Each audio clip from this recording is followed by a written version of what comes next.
protest. He said he would only teach Presbyterians. As he was leaving the college, they told him that they had paid for and commissioned a statue of him to stand in the grounds of the college. He said, if that is the case, stick it out the front and make sure my back's facing a lot of it. That's the reason why he's out the front and why he faces away.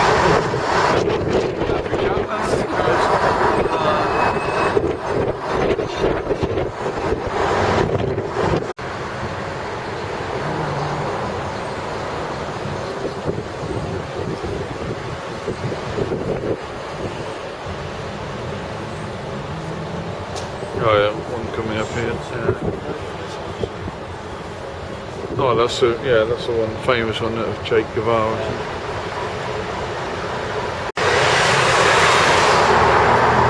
Now folks, on the right hand side, this is the famous collection of murals known in West Belfast as the International Wall. You firstly have a mural to Liam McCarthy, you then Che Guevara for the Cuban Revolution, you have the Basque and Catalan independence movements, Martin Meehan from Ardoyne, you have the West Belfast black taxis.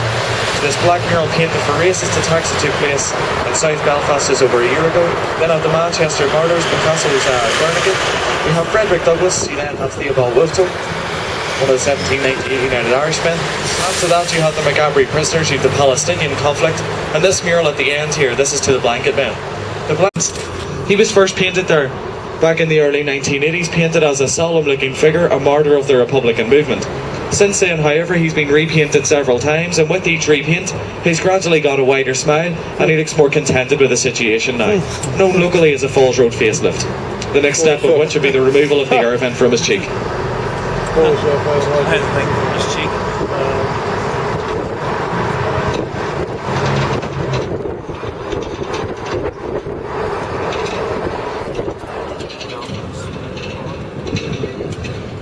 Now we're going to take a right, folks, into the Clonard district. Further on up the Falls Road there you have the Royal Victoria Hospital. The Royal Victoria Hospital was quite famous back in the 1970s for a doctor that worked there by the name of Dr. Frank Pantridge. Frank Pantridge famously invented the world's first portable defibrillator and the pacemaker there in the Royal Victoria Hospital. East to the west,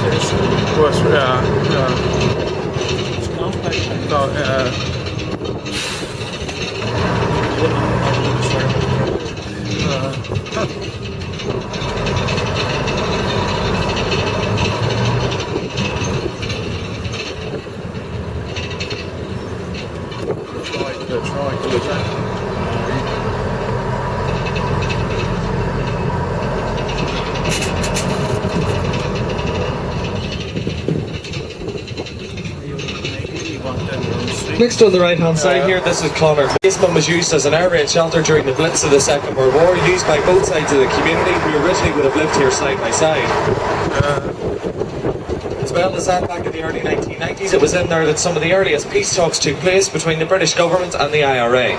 It's ironic to think that the peace talks that helped to bring about the end of the Trouble started here in Clonard, with 3 streets away from Clonard, you have Mulgay Street where the Trouble started in August 1969. Originally, folks, this area would have had a Catholic majority, but there would have been Protestants living here. The same way on the other side of the Peace Wall, there was a Protestant majority, but Catholics would have lived there. When the Trouble started, however, the two sides started to fight amongst each other, and they started to burn each other out. And that's the reason why we today have the Peace Wall that keeps the two sides of the community separate. You can see it in there to the right, that is Bombay Street, where the Trouble started. Basically, folks, that is the Peace Wall that keeps the two sides of the community separate, and that's another IRA memorial garden in front of the Peace Wall. The interesting thing about the Peace Wall is this display. On the display there you can see the burnt out houses on Bombay Street. The portraits, however, the faces are left messages on and signed their names.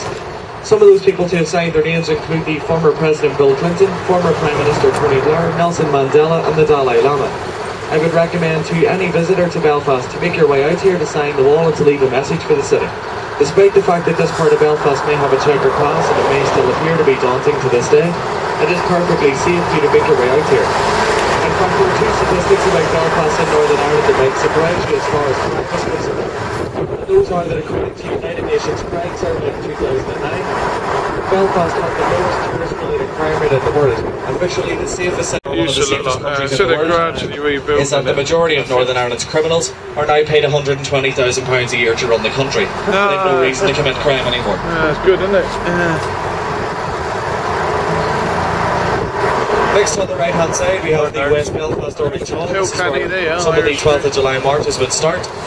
And coming up next on the right hand side we have a mural for the UVF, the Ulster Volunteer Force.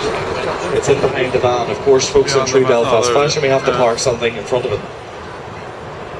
The UVF were founded in 1912. They fought in the Battle of the Somme on behalf of the British Army as the 36th Ulster Division.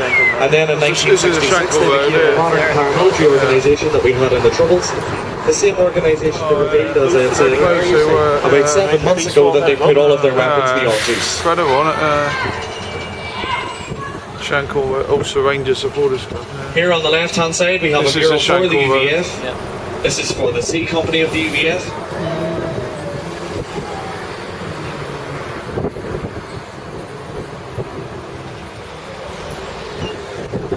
So your dad, you've been down the Shankill Road and lived to tell the tale,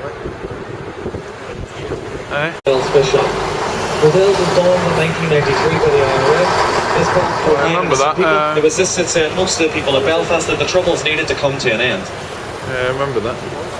That's where that fish chip shop got blown up, wasn't it? Just where the credit union is.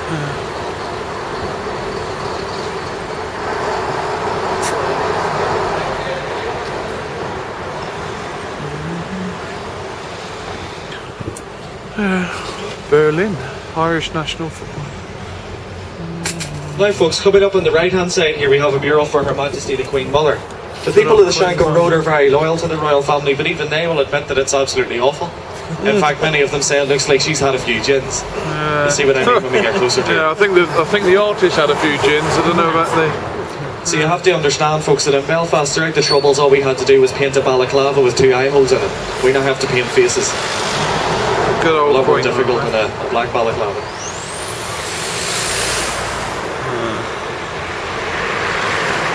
You said it looks okay? Not bad. The eyes is higher again. Yeah, it is. She looks like a hunchback in Notre Dame. I wonder if the Queen's seen it. As we make our way past the archway, which as I said is coming up on the left, we'll have a mural to the left and back. This is a mural for the signing of the Ulster Covenant, for the declaration that created the state of Northern Ireland.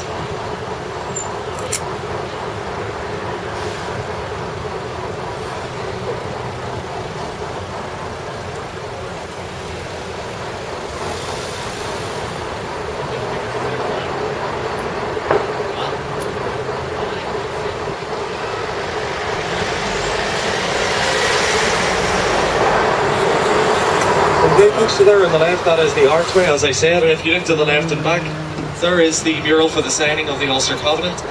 That is the declaration that created the state of Northern Ireland. And as I said, in 1920, as a response to this, you had the Government of Ireland Act. Now, the Government of Ireland Act was signed in 1920, and it created the state of Northern Ireland. But as part of the Government of Ireland Act,